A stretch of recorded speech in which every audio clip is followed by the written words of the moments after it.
Bikers target a blind veteran's daughter at a diner until she makes one phone call. At Betty's Blue Plate Special, the coffee was always hot, but on this particular morning, the tension was scorching as bikers targeted a blind veteran's daughter until she made one phone call that changed everything. The Pennsylvania morning dawned crisp and cool over the idyllic town of Eagles Ridge, the kind of day that promised the fiery hues of autumn would soon be painting the landscape. A deceptive peace settled over the town, the kind that often belies the undercurrents of life. Inside Betty's home cooking, the mingled aromas of sizzling bacon, strong coffee, and freshly baked pie created a comforting, familiar haze. Sarah Mitchell, her movements carrying the subtle precision honed from years spent in hostile environments, gently guided her father, James, towards their usual booth by the window. James, a highly decorated veteran whose sight had been stolen in service, navigated the world with an unwavering dignity, his other senses acutely compensating for his blindness. The cheerful chime of the bell above the door was suddenly swallowed by a guttural rumble that vibrated through the floorboards. The entrance of the Night Reapers Motorcycle Club shattered the diner's peaceful hum. Led by the imposing figure of Viper Vance, a man whose leathers and tattoos seemed permanently fused to his skin, they swaggered in, bringing with them the raw energy of their machines. Behind Viper came his enforcers, Hammer Hurley, a mountain of muscle with a perpetual scowl, Shadow Sykes, whose eyes darted around the room with unsettling intensity, and Blade Bronson, notorious for his quick temper and even quicker knife. The air in the diner seemed to thicken, the friendly atmosphere replaced by a palpable tension. A knot of unease tightened in Sarah's stomach, a familiar sensation that prickled her senses. She'd faced down far worse, but the casual menace radiating from the bikers was a different kind of threat, one that could erupt without warning. Betty, her friendly smile faltering slightly, nervously adjusted the coffee pot on the warmer, her eyes darting between the newcomers and her regular customers. A hush fell over the diner as the other patrons instinctively tried to become invisible, avoiding eye contact, hoping not to draw the bikers' attention. Viper and his crew, a menacing tableau of leather and chrome, settled into the booths opposite Sarah and James. Their laughter was loud and forced, their conversation laced with coarse language that seemed designed to intimidate. Sarah maintained her composure, her gaze steady, but her mind was already running through scenarios, assessing potential escape routes and improvised weapons. James, his expression serene, seemed unfazed, but Sarah knew him well enough to detect the subtle tightening of his jaw, the almost imperceptible shift in his posture. The inevitable confrontation began with a deliberate act of disrespect. Hammer, his thick neck straining against his leather collar, leaned back, his gaze lingering mockingly on James. "Well, looky here," he drawled, his voice carrying through the suddenly quiet diner. "Looks like someone forgot his seeing-eye dog." A chorus of harsh laughter erupted from the bikers. Viper, a cruel smirk playing on his lips, leaned forward. "Maybe the old man needs a little guidance." He punctuated the word with a sarcastic wink towards his crew. Sarah's grip on her coffee cup tightened almost imperceptibly, the ceramic warm against her knuckles. Years of military discipline had taught her to control her outward reactions, but a fierce, protective instinct surged through her. This wasn't just some random act of bullying. It was a deliberate provocation. "Leave him alone," Sarah stated, her voice calm and even, yet carrying an underlying steel that cut through the biker's crude amusement. Viper's gaze, sharp and predatory, flicked to her, assessing her like prey. "Or what, sweetheart? Daddy gonna fight our battles for us?" He let out a low, mocking chuckle. The other bikers joined in, their eyes glinting with a mixture of amusement and anticipation. Sarah met Viper's gaze unflinchingly. She was not some helpless bystander. She was a veteran, a combat survivor, and she wouldn't hesitate to defend herself or her father. But a direct confrontation here, in the crowded diner, could put others at risk. This was the critical juncture. She could engage physically, relying on her training to neutralize the threats swiftly. But the potential for collateral damage, the thought of innocent civilians caught in the crossfire, weighed heavily on her. Or she could make the call. One single call to a network of individuals who understood the true meaning of loyalty, who knew the cost of freedom, the sacredness of a life saved. People who owed her debts they could never fully repay, and who would never forget a bond forged in the fires of war. The decision solidified in her mind. With deliberate slowness, she reached into her purse, her fingers brushing against the familiar texture of her phone. Viper watched her, a sneer twisting his lips. "Calling for backup, princess?" Sarah ignored his taunt, her thumb swiftly navigating her contact list. She found the group chat she needed, a simple, unassuming label, Guardians. Her finger hovered over the call button. Viper leaned closer, his voice dropping to a menacing whisper, the smell of stale cigarettes and engine oil wafting towards her. "Maybe we should teach your old man some respect. Show him how things really work around here." He reached a greasy hand towards James's dark sunglasses. "Don't you dare touch him." Sarah's voice boomed through the diner, sharp and lethal, the quiet fury in her tone silencing the remaining murmurs. The air in the room seemed to crackle with tension. "You lay one finger on him, and you'll spend the rest of your miserable days wishing you hadn't been born." Something in her voice, in the unwavering intensity of her gaze, in the sheer force of her will, made Viper hesitate. For the briefest of moments, the swagger faltered, replaced by a flicker of something akin to uncertainty. Sarah pressed the call button. The phone rang twice before a gruff, no-nonsense voice answered. "Mitchell." "Sergeant Reyes," Sarah stated, her voice clipped and professional, all trace of fear banished. "I need a favor. Betty's home cooking. Eagles Ridge. We have an unruly element requiring immediate attention." A beat of silence, then, "ET, 5 minutes."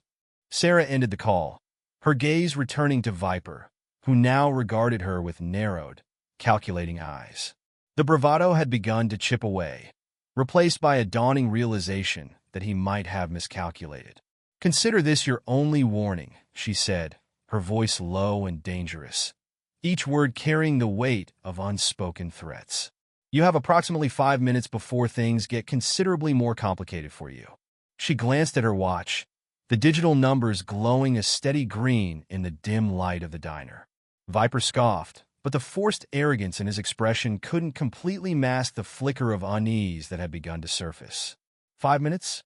What's going to happen in 5 minutes, sweetheart? Prince Charming going to ride in on his white horse? A low chuckle rumbled from James, a sound that spoke of quiet strength and unwavering confidence. "Son," he said, his voice steady and resonant, carrying the authority of countless commands given and obeyed, "if you had any idea who's about to walk through that door, you'd already be halfway to the next county." Betty, her face pale but etched with a newfound determination, had been efficiently ushering the remaining customers out the back exit, her movements surprisingly swift despite her age. The clatter of dishes and the low murmur of conversations had been replaced by a tense silence, broken only by the low, idling rumble of the motorcycles parked outside. The diner had transformed into a stage, the spotlight fixed on the impending confrontation. The morning sun streamed through the large front windows, casting long, sharp shadows that danced and shifted with the palpable tension in the air. Hammer and Shadow exchanged nervous glances, their earlier bravado replaced by a growing unease.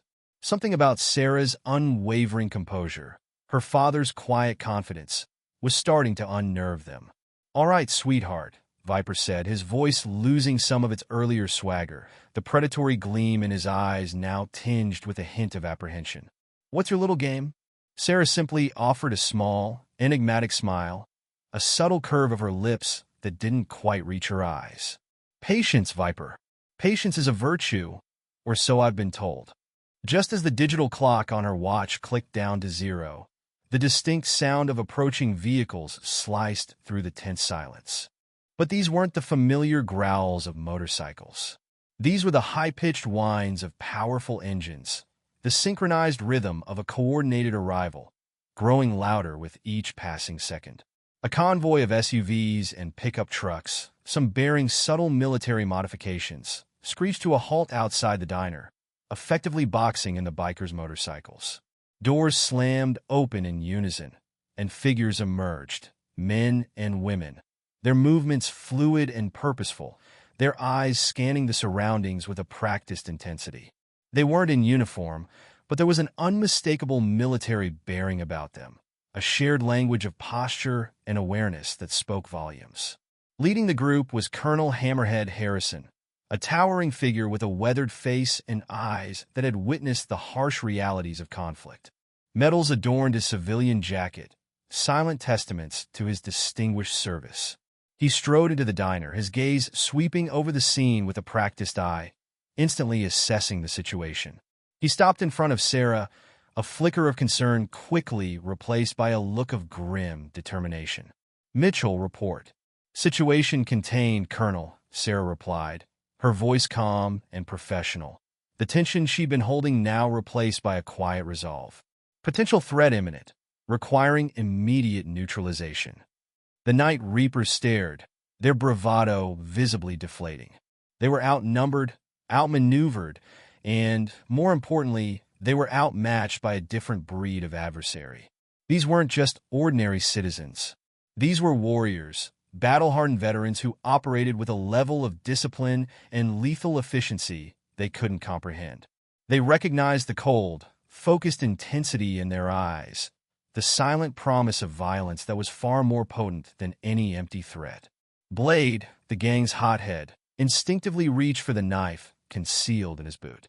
Before his fingers could even graze the handle, Sergeant Reyes, a woman whose gaze could cut steel, had her sidearm drawn and aimed directly at his chest, her finger resting lightly on the trigger. "Don't even think about it, Bronson," she said, her voice low and devoid of emotion, the implied threat chillingly clear. The power dynamic in the diner had irrevocably shifted. The hunters had become the hunted. The bikers, who moments ago had exuded an air of dominance, now looked like cornered animals, their bravado replaced by a palpable fear. Several of the veterans moved with quiet purpose amongst the bikers, their presence radiating an aura of competence and unwavering resolve. They didn't need to shout or make threats. Their mere presence was enough to convey the gravity of the situation. The medals glinting on Colonel Harrison's chest caught the light, symbols of courage, sacrifice, and an unbreakable brotherhood. The Night Reapers were about to learn a harsh lesson. True strength wasn't found in intimidation or numbers, but in the unyielding bonds forged in the crucible of combat.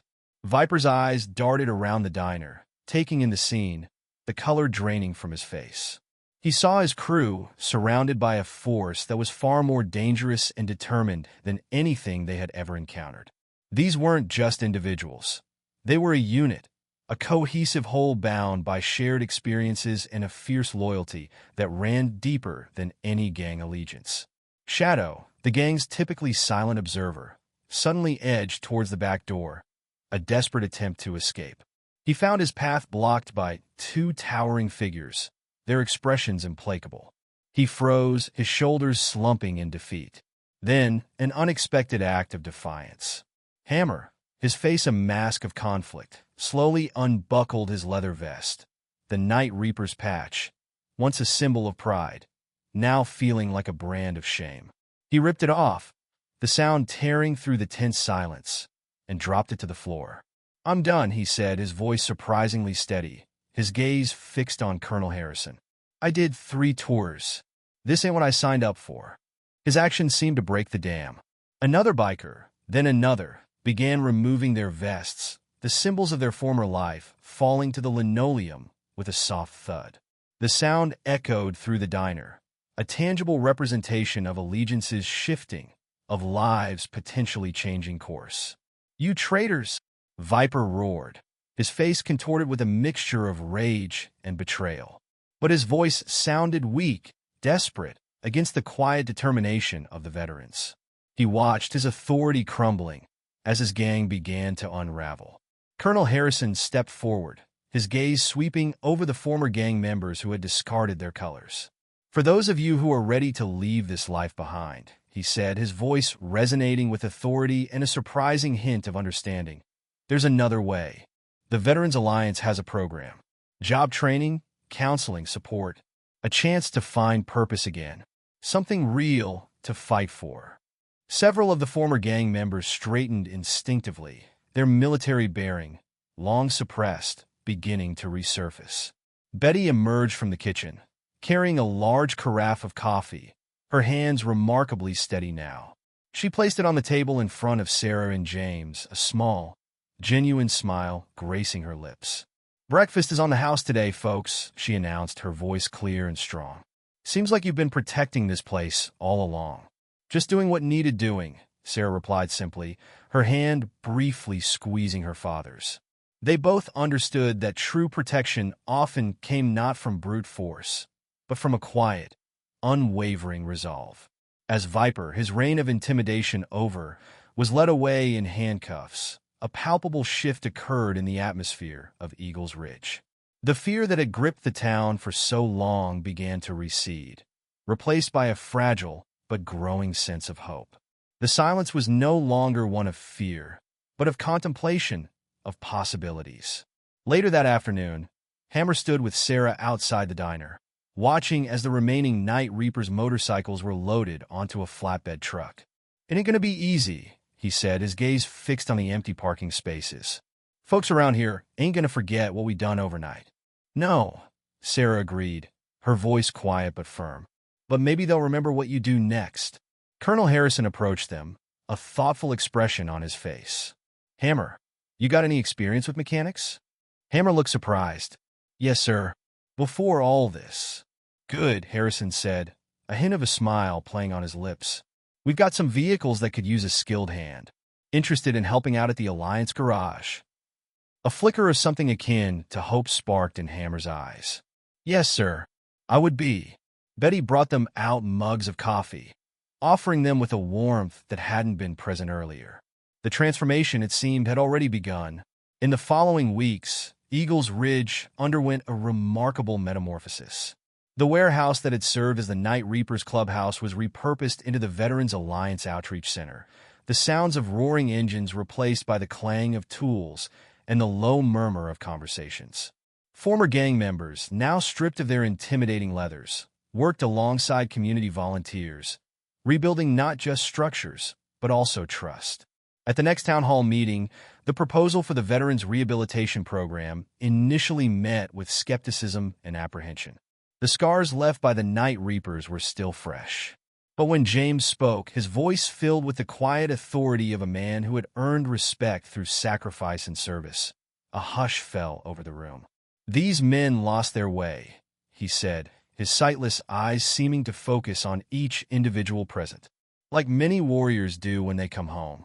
The difference is they're choosing to find their way back. The question isn't whether they deserve a second chance. It's whether we have the courage to offer it." Hammer, standing beside him, his massive frame now clad in a plain work shirt, his former gang tattoos a stark reminder of his past, nodded in agreement. "We ain't a skin you to forget," he said, his voice surprisingly gentle. "We're a skin you to give us a chance to show you who we are now." Slowly, tentatively, the tide began to turn. One by one, hands were raised in support. The measure passed.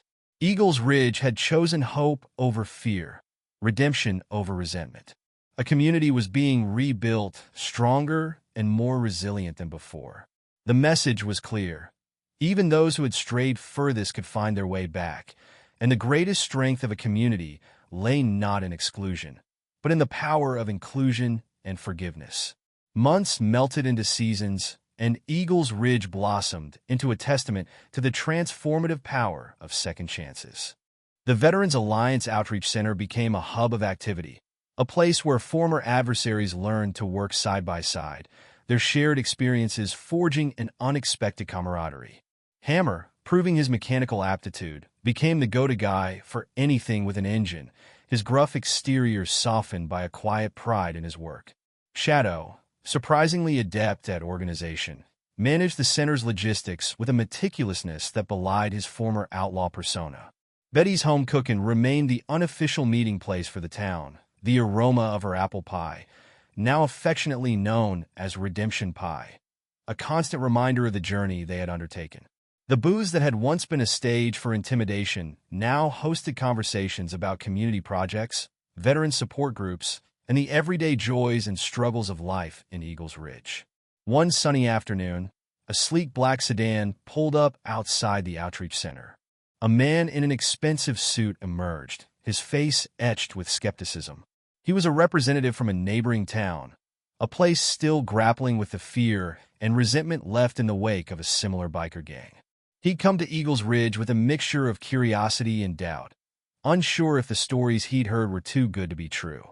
Sarah, now a familiar face at the center, greeted him with a warm smile. "Welcome to Eagles Ridge," she said, extending her hand. "I am Sarah Mitchell." The man hesitated for a moment before shaking her hand, his grip surprisingly firm. "David Chun," he replied, his eyes scanning the bustling center, taking in the sight of former gang members laughing alongside elderly volunteers, their tattoos and past seemingly inconsequential in the face of their present actions. Sarah led him on a tour, introducing him to Hammer, who was meticulously repairing a donated minivan, and Shadow, who was patiently helping a young veteran navigate the complexities of a job application. David Chen's initial skepticism slowly began to melt away, replaced by a growing sense of wonder. "It's remarkable," he admitted, his voice tinged with awe. "How did you do it? How did you get them to change?" Sarah smiled, a knowing glint in her eyes. "We didn't change them," she said. "We gave them the opportunity to change themselves. We offered them a purpose, a sense of belonging, and the belief that their past doesn't have to define their future." Later that evening, a community potluck was held at the town square. Laughter and music filled the air as residents, old and new, mingled freely. James, his face alight with happiness, sat in a folding chair, surrounded by children who eagerly listened to his stories of courage and sacrifice. Hammer, looking slightly uncomfortable but undeniably content, stood by the grill, expertly flipping burgers. Even Betty, usually confined to her diner, joined the festivities, her famous apple pie taking center stage on the dessert table. As the sun began to set, casting a golden glow over the scene, David Chin approached Sarah, his face thoughtful. "I get it now," he said. "It's not just about stopping the bad guys. It's about building something better. It's about community." He paused, then extended his hand again, this time with genuine warmth. "Thank you, Sarah. You've given us hope." News of Eagles Ridge's transformation spread, and soon, representatives from other towns, facing similar challenges, began to arrive, seeking guidance and inspiration. The Veterans Alliance Outreach Center became a model for community rehabilitation, a testament to the power of human connection and the potential for redemption. One crisp autumn morning, a familiar rumble echoed through the streets of Eagles Ridge. A group of motorcycles, polished and gleaming, pulled up in front of Betty's. But these weren't the menacing machines of the Night Reapers. These were bikes ridden by veterans from a neighboring town, participants in their newly established rehabilitation program, coming to Eagles Ridge to learn from the source. Hammer, wiping grease from his hands, greeted them with a nod and a rare smile. "Welcome," he said. "Coffee's inside. And Betty's got that pie you gotta try." As the veterans filed into the diner, their laughter and camaraderie filling the space, Sarah watched from the window, a deep sense of satisfaction washing over her. They had faced down fear and prejudice, and in its place, they had built something truly extraordinary. James, sensing her presence, placed a hand on her arm. "They're doing good, aren't they?" he said, his voice filled with pride. Sarah leaned down and kissed his cheek. "They are, Dad," she said. "They really are." The story of Eagles Ridge became a local legend, a reminder that even in the darkest of times, hope can take root and flourish. It was a story of courage, forgiveness, and the unwavering belief in the possibility of change. And it all started with one phone call, made by a daughter protecting her father, a veteran standing up for her community, a warrior who knew that sometimes the greatest battles are fought not with weapons, but with the strength of the human spirit. The quiet hum of conversation and the clinking of coffee cups within Betty's diner were a sweet symphony to Sarah's ears, a constant reminder that peace, hard-earned and well-deserved, had finally settled over Eagles Ridge. The long shadows of the past still lingered, but the community had learned to stand together, stronger and more united than ever before, facing the future with a shared sense of hope and resilience.